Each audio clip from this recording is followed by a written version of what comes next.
The antioxidants in the berries may have an anti-inflammatory effect. So eating those berries is just a good bang for your buck. You can have a small handful and it's exploding with antioxidants.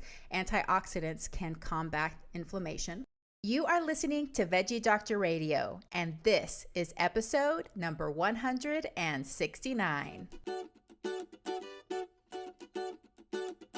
Welcome to Veggie Doctor Radio. I am your host, Dr. Yami, board-certified pediatrician, certified lifestyle medicine physician, certified health and wellness coach, author, speaker, mother, wife, and human being. I passionately believe in the power of diet, habits, and mindset in sparking and sustaining well-being and joy in our lives. This podcast combines expert interviews and thoughtful monologues to explore plant-based nutrition, lifestyle medicine, parenting, mindset, and other exciting and fun topics. I hope that these episodes inspire you, uplift you, and equip you with the knowledge and tools to live your best life. Are you ready to get started? Let's do it. Welcome back, veggie lovers, to another solo episode of Veggie Doctor Radio. Today I'm bringing you a monologue about berries. So I'm going through different food categories and giving you facts and knowledge and fun information about these different types of foods, why they're so health promoting, and ways that you can integrate them into your diet. Last month we did leafy greens. Before that we did whole grains. Then before that we did beans. Next month I'm going to cover mushrooms, and I'm super excited about that. But let's talk about berries today. And the reason I wanted to highlight berries is because when I read Dr. Michael Greger's How Not to Die book, which is still one of my favorite books, especially if you like to see the evidence, like to see the science explained behind why eating whole plant foods is so beneficial for our health, definitely get that book. It's called How Not to Die by Dr. Michael Greger. And it's not How Not to Die Ever, because unfortunately we all must die at some point. It's how not to die of the top 15 causes of death that are from preventable causes like heart disease and things like that. But in that book, he talks about the different categories of plant foods and which ones have the highest amount of antioxidants. So one thing that I learned that was super interesting is that to get your biggest bang for your buck when it comes to antioxidants, you want to make sure that you're including herbs and spices into your diet. Herbs and spices that actually has the biggest bang for your buck as far as antioxidants. But followed by that is leafy greens and berries. So berries are super packed with antioxidants. They have lots of other cool things about them that I'm going to tell you about. But I always remember that. And since then, I've always made it a point to make sure that I'm integrating berries. And I'll tell you ways that you can do it without breaking the bank, because that's one of the reasons I didn't used to buy berries before as much, because they would always go bad. You know, like it seems like you get them and 2 days later they're moldy and they're so expensive sometimes. So we'll talk about that in a little bit. But first of all, what are berries? So a berry is a small, pulpy, edible fruit.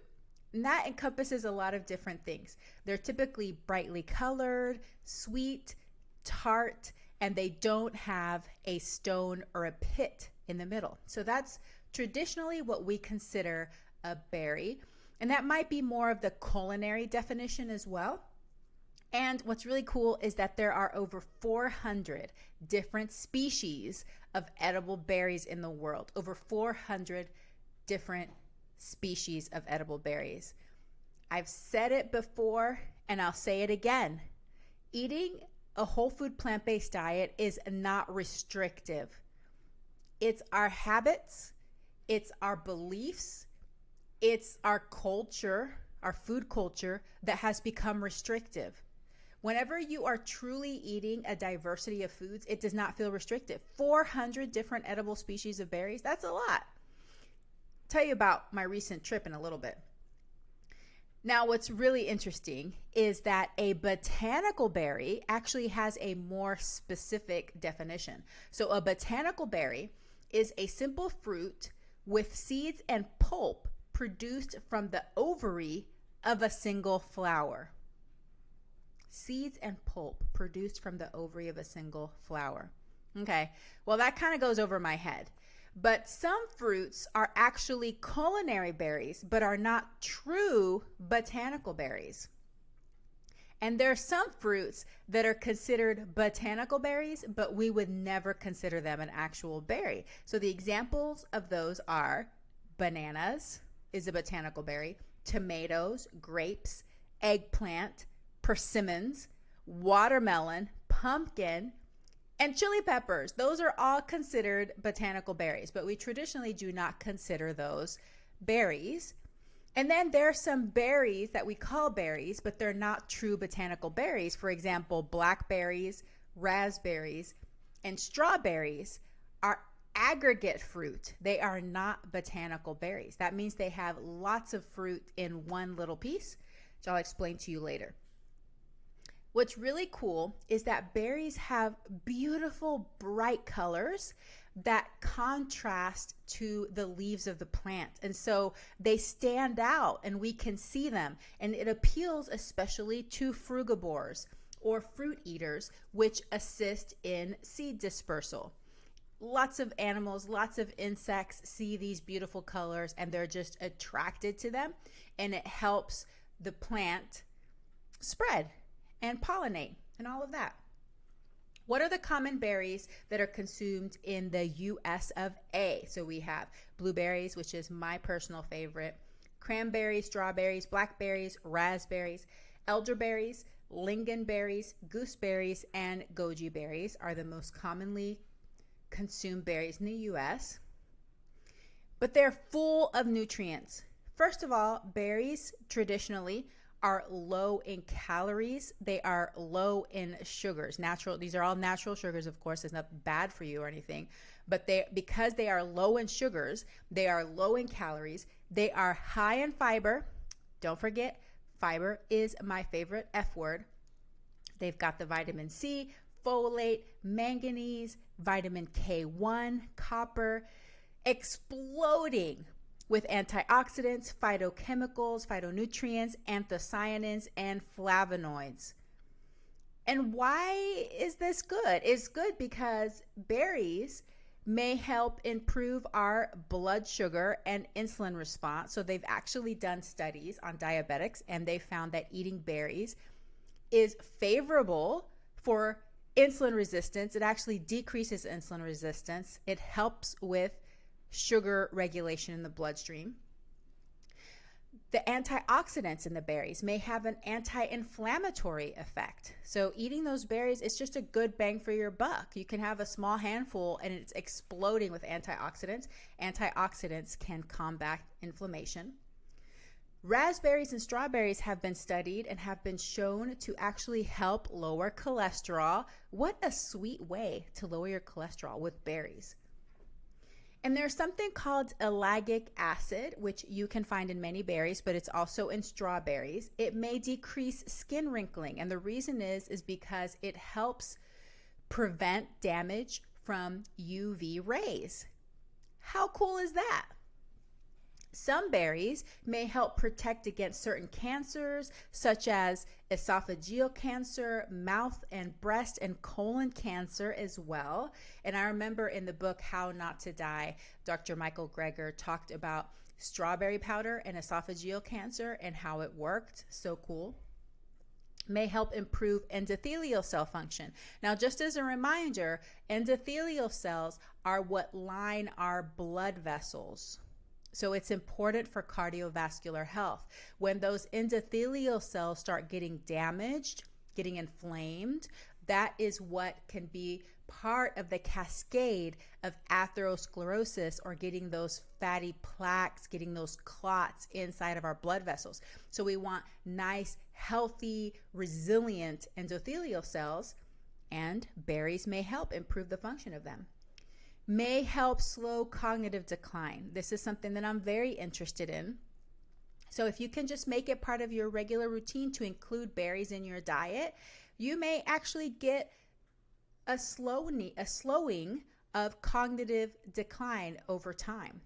And I know that the Sherzais, they talk about this in their book about Alzheimer's, how we can decrease the risk of getting Alzheimer's or slow the progression.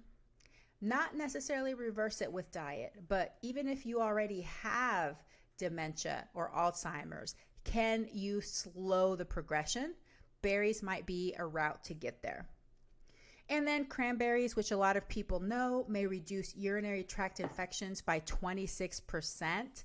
Now, this is preventing an infection, not treating an infection.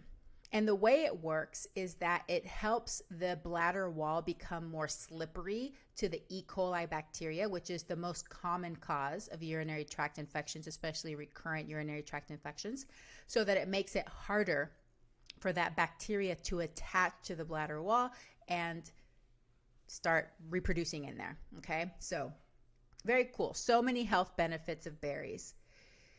Now, I wanted to give you the U.S. Dietary Guidelines. Remember, this is just something to keep in mind. It's a suggestion. It's a guideline. It's something to just know. Don't take it as some hard and fast rule. And I would say that most people that eat a whole food plant-based diet eat more than this anyway, but just something to think about. So the U.S. Dietary Guidelines recommend aiming for at least 2 cups of fruit per day. 2 cups. That's not that much. How much is a serving of fruit? It's just 1 cup or 150 grams. Trying to remember to put the grams in for all of my friends in the UK and other places that go by grams. I know it's hard for us. We're so used to measuring things in feet and inches and things in cups and different volumes like that. So 1 cup or 150 grams is about 1 serving of fruit. And now for a very important message. Hey mama, if you are feeling frustrated about mealtime battles, worried that your child isn't eating enough or eating enough vegetables, afraid that your child is going to get some awful deficiency or disease because of the lack of diversity in their diet, I wrote a book that might be for you. A Parent's Guide to Intuitive Eating: How to Raise Kids Who Love to Eat Healthy is available in paperback, ebook, and audiobook through all major online booksellers. Did you know that most children are born with the innate ability to eat the appropriate amount of food to satisfy their hunger and support appropriate growth?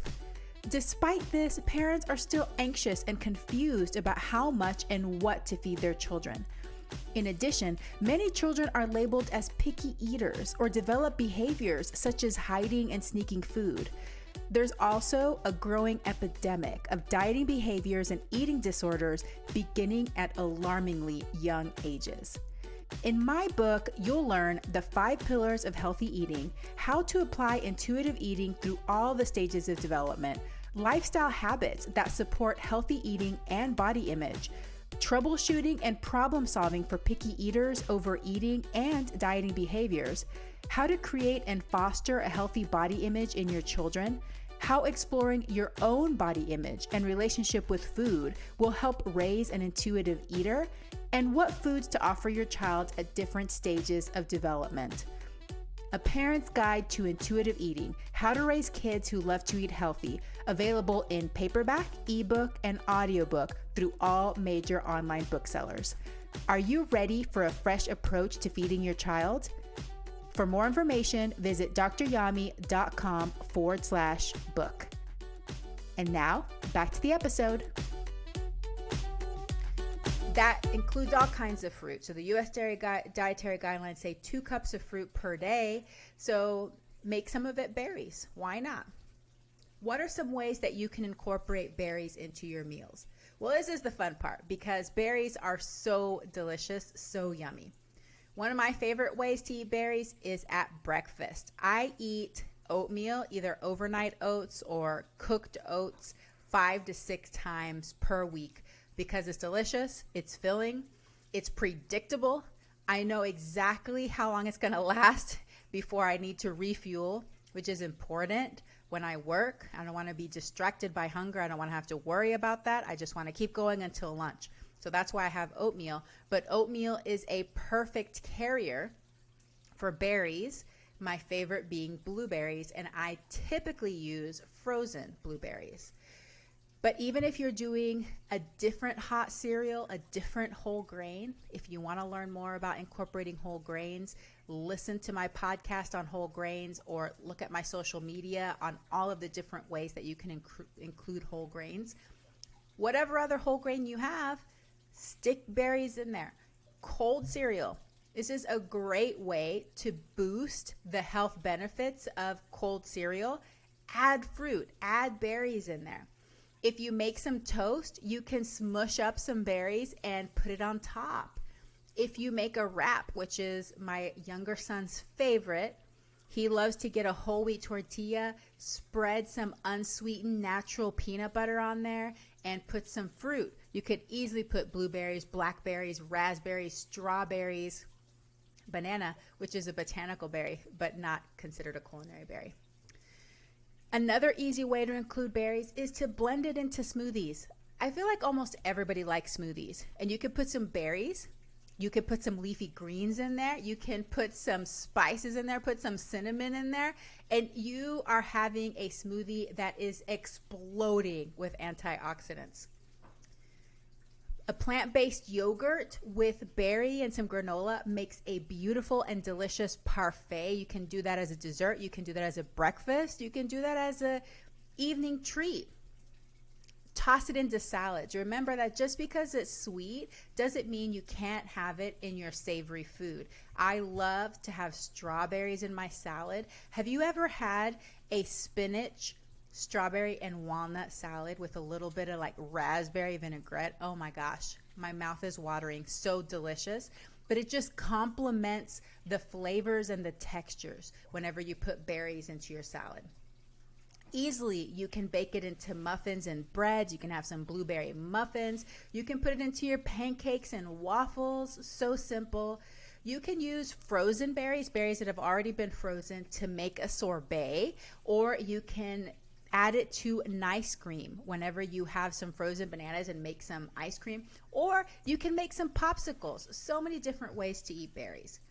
And then there's lots of different ways to acquire berries. Of course, we can go to the store and just get fresh berries.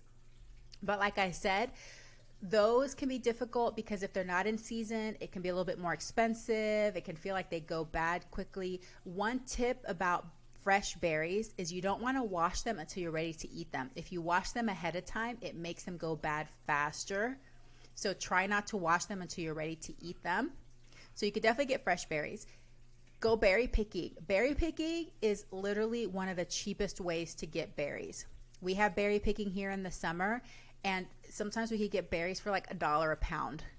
Of course, you have to pick them your own, but that's so fun. Kids love it. Put them to work. Try not to eat too much while you're picking them because you will be so full by the end. But even if you get a ton, then you can come home, you can wash them well, dry them, put them on a cookie sheet, and then freeze them, and then put it into freezer bags, and then you can have them for a long time. That is probably one of the most economical ways to get berries. But the other way that I love getting berries is already frozen. The cool thing is that berries do retain their nutrition potential when they have been frozen. So you don't have to worry about that. I feel like it's one of the most inexpensive ways because you're not throwing berries away. They're there when you need them, and you can use them for a variety of things. So don't feel bad about the convenience of using frozen foods. Go for it. All right, let me tell you some fun facts about berries because I love to nerd out and learn all of this cool stuff about different plants. The most widely cultivated berry is the strawberry, which has been growing in French gardens since the 14th century. Can you imagine that? They've been around for a long time. Strawberries are also the most common consumed berry in the world, and it's ironic because it's not even a true botanical berry, but that's okay. It's still super healthy. Blackberries were domesticated in 1911, and unripe blackberries are red. Isn't that interesting? Because we usually think of red as like a ripe color, but if they're not ripe, they're red. They go from red to black. We just got back from a week-long camping trip, and we were here in the state of Washington. We went for this long bike ride, and on the way back, we saw this person who had this bucket full of blackberries, and I looked and I realized that they were foraging wild blackberries. So I like screeched to a halt because I've been so interested in this whole foraging thing.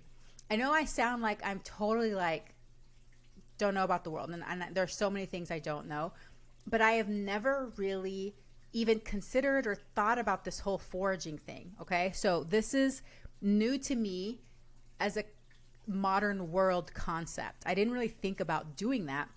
So I want to learn about it.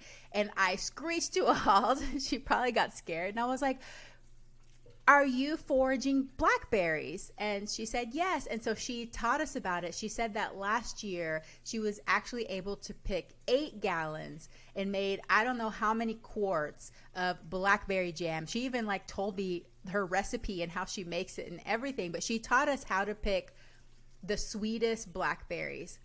But what's really neat is that for the rest of the trip, I could not unsee all the blackberries. Everywhere we went, there were fresh blackberries. So we picked blackberries, and one morning I put it on top of our oatmeal, fresh blackberries. In the campsite that we were staying, all around us were blackberry bushes, these big, huge, delicious blackberries. I mean, it was just like overabundance of blackberries everywhere I looked. It was so cool. But yes, you could see that the unripe ones were red. They're usually little, they're small, so they're these little red ones, and then as they get ripe they get large and dark colored and juicy. So that was such a cool experience. I really enjoyed learning that and just getting the experience of doing that, because I'd never done that before. No wild. I've picked domesticated orchard fruit, but I hadn't ever picked wild berries. That was first for me. Okay, so some cool things about strawberries. The little specks on the outside of strawberries, which most people think are seeds, are actually tiny little fruits called achenes. These little fruits are hard, and then inside them, they have a seed. But the seed of a strawberry is not necessary to grow more strawberry plants. Isn't that neat? And like I said before, strawberries are super healthy. They may help lower even our cholesterol, regulate blood pressure, all of that. Now, when it comes to raspberries and blackberries, you know how they're like little bubbles, a bunch of little bubbles all in one cluster? Each one of those little bubbles is a separate fruit, and it's got the cutest name. It's called a drupelet. I feel like I'm going to start using that as a term of endearment.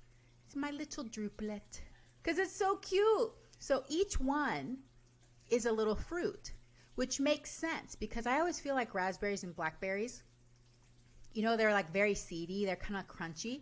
It's because you're eating lots of little fruits and each one of them has a seed inside. So amazing. So cool. Like I said before, the majority of the nutrition in berries is retained when they are frozen. And berries can be used as food dyes, which of course I discovered picking blackberries. I got blackberry juice all over my clothes. So hopefully it'll come out. We'll see. Well, I want to leave you with a recipe that you can find on my social media. If you're an email subscriber, you can get it through there as well. But this is a recipe that I created a few years ago to help address colds and flus and all the fall time acute illnesses that we get. I'm not saying that this is going to prevent them all or, of course, not heal them, but it's one way that we can get more antioxidants into our body. I wanted to do is include those top 4 ways of getting your biggest bang for your buck in one smoothie. So your herbs, spices, leafy greens, and berries. So this smoothie has all of those 4 components in there. I called it Dr. Yami's Super Antioxidant Smoothie. Yeah. Okay, so here's the recipe. You should be able to remember this if you're driving or if you're walking. So you want to get 1 can of pears in juice, not syrup. 1 cup of seedless red grapes. You can get the green ones, but the red ones might have a little bit more of that boost of certain antioxidants. 4 mint leaves. It goes really well in this recipe. It's really yummy. Half a teaspoon of turmeric. 2 large handfuls of spinach or some other leafy green. Kale works great too. 1 frozen banana. And then finally, 1.5 cups of frozen mixed berries, or you can of course just do strawberries or blueberries or whatever you want. But make sure they're frozen because that's going to help the smoothie be nice and cold and, you know, that smoothie consistency. Basically, just put it into your high-powered blender and mix it until smooth. So yummy, and it's very refreshing with that mint in it, and it's just really pretty and bright. Like, you see it with your eyes, your brain knows, wow, that's something nutritious for me. It's all natural, no added sugar. Of course, some of the fruits are sweeter fruits. The pears, the grapes, and the banana help sweeten this naturally, but it's a very delicious, yummy smoothie and a great way to highlight berries and get a big boost of antioxidants. I hope that you've enjoyed this episode and you learned a little something, and that you're excited to incorporate more berries into your meals and snacks and your everyday life. Please reach out to me. Let me know how it's going. If there's any topics that you'd like me to cover on the show or any questions you have, feel free to send them my way. Yami, Y-A-M-I, at dryami.com, DOCTORYAMI.com. Send me an email, ask me a question, and I will try to cover it on the podcast. And remember, you can get all my freebies in one place, dryami.com/free. That's DOCTORYAMI.com/free. Veggie lovers, I love you so much. Thank you for being with me every week. So grateful for you, and I hope that you have a very plantastic day. Hey, veggie lover, I hope that you loved today's episode. Will you take a second and do me a huge favor? Please subscribe to my podcast so that you never miss an episode. You're the reason I'm here, and I want to share it all with you. Thank you for listening, and have a plantastic day.